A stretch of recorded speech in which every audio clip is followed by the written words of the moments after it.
Som chấm riệp xua bong bồn từng ở khía khăn ngày ní cứ nhom bằng hai nhom pí Morning Star Morning Star គឺខ្ញុំឲ្យបងប្អូនមើលអំពីទម្រង់សិនទម្រង់របស់ Morning Star គឺយើងឃើញមាន candlestick 3ដែលយើងត្រូវតែចងចាំនៅក្នុងcandlestick នេះអញ្ចឹងពេលដែលយើងចូលផ្សារបើសិនបើយើងជួបជាមួយនឹង candlestick ទាំង3នេះដែលមានរូបរាងបែបនេះយើងឲ្យឈ្មោះថា Morning Star យើងរៀនដើម្បីឲ្យស្គាល់អំពីទម្រង់សិនតើទម្រង់វាចេញមកបែបនេះយើងត្រូវសម្គាល់យ៉ាងម៉េចយើងមើលអំពី Morning Star នេះគឺវាកើតឡើងនៅចុង down trend អញ្ចឹងយើងមើលពីដើមមកវាកើតឡើងនៅចុង down trend មែនហើយបន្ទាប់មកគឺវាចាប់ផ្ដើមរះពីក្រោមឡើងលើណាចាប់ផ្ដើមកើតឡើងពីក្រោមឡើងលើអញ្ចឹងទៅអញ្ចឹង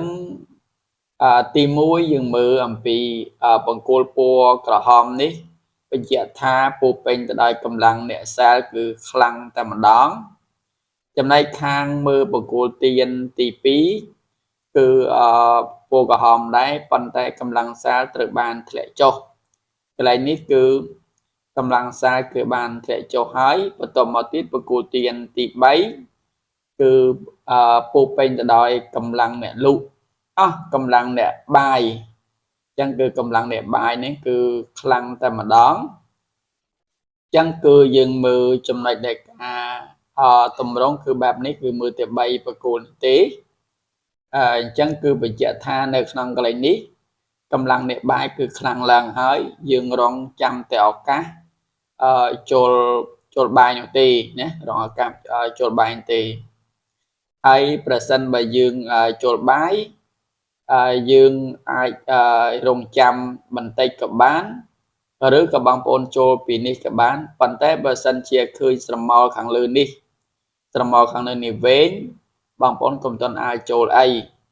អញ្ចឹងបងប្អូនរងចាំនៅបង្គោលទៀនទី2និងបង្គោលទៀនទី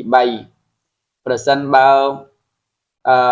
អាសមលនេះវែងបង្គោលទៀនទី2ប្រកាសជាអាចមកជាបង្គោលពណ៌ក្រហមខ្លាំងក៏ថាបាន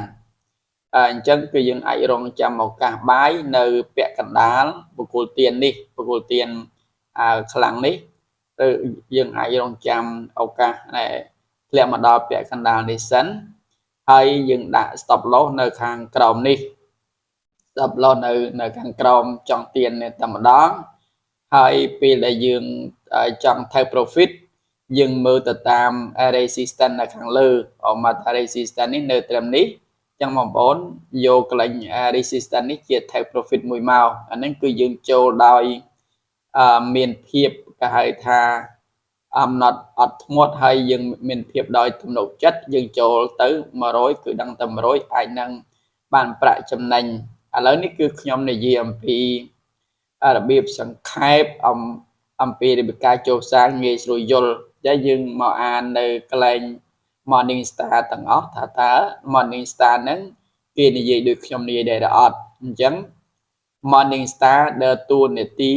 ដើរតួជាទីផ្សារឈានដល់ចំណុចកណ្ដាលចំណុចនៃភាពមិនច្បាស់លាស់បន្ទាប់ពីចលនាទីផ្សារទ្រិតចុះបន្ទាប់មកចាប់ផ្ដើមងើបឡើងវិញដូច្នេះវាមានទៀន3ដើមទៀនទី1ពណ៌ក្រហមដែលមានតួខ្លួនវែងហើយជាផ្នែកមួយនៃទីផ្សារធ្លាក់ចុះទៀនទី2ដែលមានដងខ្លួនខ្លីជារឿយដូចជា spinning top ដែរប៉ុន្តែអាកន្លែង spinning top នេះបងប្អូនមិនយល់ទេសារយើងអត់ទាន់បានរៀនអញ្ចឹងយើងមិនបាច់ទេគឺគាត់ថាដងខ្លួនខ្លីជាងបង្គោលទៀនទី1ចុះណាបង្ហាញថាបួលកំពុងតែចូលមកដល់នេះអាកន្លែងបួលនេះយើងប្រែថាទីផ្សារនឹងវាកើនឡើងណាទីផ្សារវាកើនឡើងអញ្ចឹងភាសាគេនិយាយដោយខ្លីគេថាបួលចឹងទៅទី3ទៀនពណ៌បៃតងដែលមានដងខ្លួនខ្ពស់បញ្ជាក់ថាទីផ្សារបញ្ច្រាស់បានចាប់ផ្ដើមហើយអញ្ចឹងគឺអ្វីដែលខ្ញុំនិយាយគឺមិនខុសទេបង្គោលនៅក្នុងទីផ្សារ Morning Star នេះគឺមានបង្គោលទៀនមានបង្គោលទៀន3 គោលទានទី1គឺពណ៌ក្រហមពោពេញទៅដោយកម្លាំងអ្នកលូកហើយបកគោលទានទី2ពណ៌ក្រហមដែរប៉ុន្តែគឺប៉ុន្តែវារាងតូចណាប៉ុន្តែរាងតូចគេមិញគេឲ្យឈ្មោះថា spinning top ណារាងដូច spinning top អីចឹងប៉ុន្តែយើងគាត់ទៅយល់ថាកម្លាំងសែលនេះគឺបានធ្លាក់ចុះឬក៏វាអស់ខ្យល់ហើយការសែលហ្នឹងអ្នកលក់គេត្រូវបានកាត់ចំណេញអស់ហើយឬក៏ខាតអស់ហើយចឹងគឺអ្នកលក់គឺកាន់តែខ្សោយចំណែកបកគោលទានទី3គឺបកគោលទានពណ៌បៃតងដែលគេហៅថាប៊ូលហ្នឹងគោលទានពណ៌បៃតងគឺចាប់ផ្ដើមងើបឡើងវិញណាចាប់ផ្ដើមងើបឡើងវិញអញ្ចឹងការងើបឡើងវិញនេះយើងរងចាំឱកាសបាយឱកាសបាយពីណាទៅបើសិនជាយើងឃើញបកគោលទានបែបនេះយើងអាចចូលបាយពីដើមទីក៏បានប៉ុន្តែបងប្អូនត្រូវតែយល់ថាហេតុអីបានយើងដឹងថាបកគោលទាននេះគឺពោពេញអញ្ចឹងយើងត្រូវដឹងថានៅត្រង់កន្លែងនេះគឺជាកន្លែងដែលវាបើកផ្សារណាវាបើកផ្សារហើយបន្ទាប់មកទីវាចុះមកក្រោមបន្តិចហើយស្រាប់ទីវាឡើងទៅលើទៅវាឡើងទៅដល់នេះហើយប៉ុន្តែដល់ពេលវាមកបិទផ្សារមកបិទនៅត្រង់កន្លែងនេះអញ្ចឹងគឺយើងអត់ដឹងថាផ្សារនេះគឺពោពេញទៅដោយកម្លាំងអ្នកបាយខ្លាំងទេលុះត្រាតែយើងដឹងថាបកគោលទាននេះគឺបានបញ្ចប់អញ្ចឹងឱកាសនៃការបាយយើងអាចរងចាំនៅបកគោលទានបន្ទាប់គោលទានបន្ទាប់បងប្អូនឃើញបកគោលទានពណ៌ក្រហមនេះណាបកគោលទានពណ៌ក្រហមនេះគឺពូមានន័យថាកម្លាំងអ្នកសើគឺចាប់ផ្ដើមរាងងើបមកបន្តិចវិញអញ្ចឹងកម្លាំងអ្នកបាយគឺរាងអស់ប៉ុន្តែបន្ទាប់ពីបញ្ចប់នៅបកគោលទានទីបកគោលទានបន្ទាប់នេះបែរជាបកគោលទានបន្ទាប់ទៀតគឺពណ៌បៃតងនេះណាពណ៌បៃតងនេះគឺ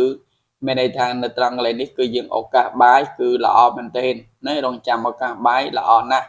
នៅត្រង់កន្លែងនេះអញ្ចឹងបើយើងគិតពីភាគរយទៅ